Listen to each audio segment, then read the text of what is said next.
in discussing the Innovation Ideas Initiative within the Executive Office of Immigration Review that this committee funded last year and for which you are now requesting additional dollars. I think this is an important idea. It is extremely troubling to think that we are forcing people to go through removal proceedings with little to no understanding of the system. How is the department using the money appropriated last year, and what sort of impact do you expect it to have? And one of the reasons that a question like this becomes, I think, a little more important than it would have a year ago or so was that there was a sense, and certainly the President wants it to happen, that we would have immigration reform in place by now. And now we're not sure that's going to happen. So then these other associated issues, if you will, or side issues, become just as important as an immigration reform, or almost as important. And so I'd like to hear your thoughts on it.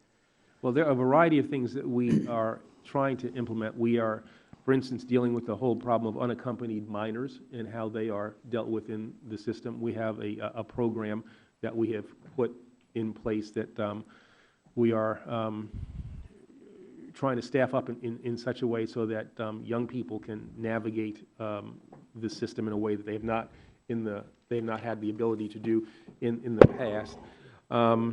There's a juvenile docket that we have established throughout the country that hopefully will facilitate consistency and do the kinds of things that have to be done in the system in a more child-friendly way.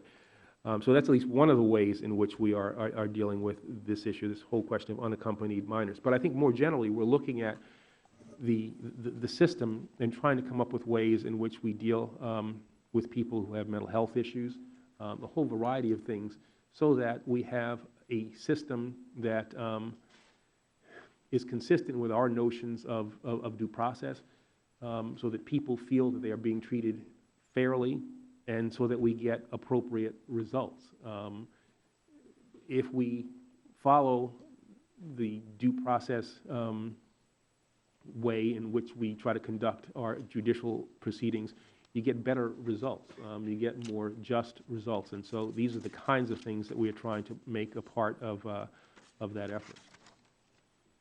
Okay, and I know that there are limitations as to counsel for people in a deportation situation, but without asking you to go around the law or inside and outside the law, is there more we could be doing to provide some sort of legal counsel, and I'm searching for a better word, so that these cases are better handled? Because, as you know, and you just mentioned, the issue is not just the deportation itself, it's the separation of families, and that has become now a major issue in the country, where most of the American people agree that the separation, the breakup of families is not what they intended to talk about when they talked about fixing our broken system. Yeah, I mean, what we want to try to do is come up with a way in which we have a system that is efficient and that resolves the backlog that I was talking about before as best we can, but at the same time have a system that is perceived as and actually is fair. And you know, the involvement of lawyers is something that always helps in that regard. The ability to speak to somebody who is conversant with the law, who's familiar with the way in which the system operates, so that you understand what your options are. All of that breeds respect for the system, which is important, but also has a very substantive impact as well.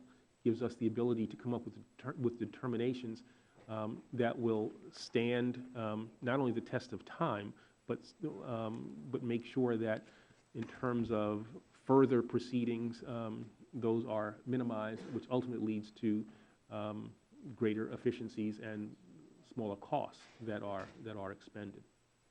Okay, do I have time for one more question, Mr. Chairman? Yeah. Last year,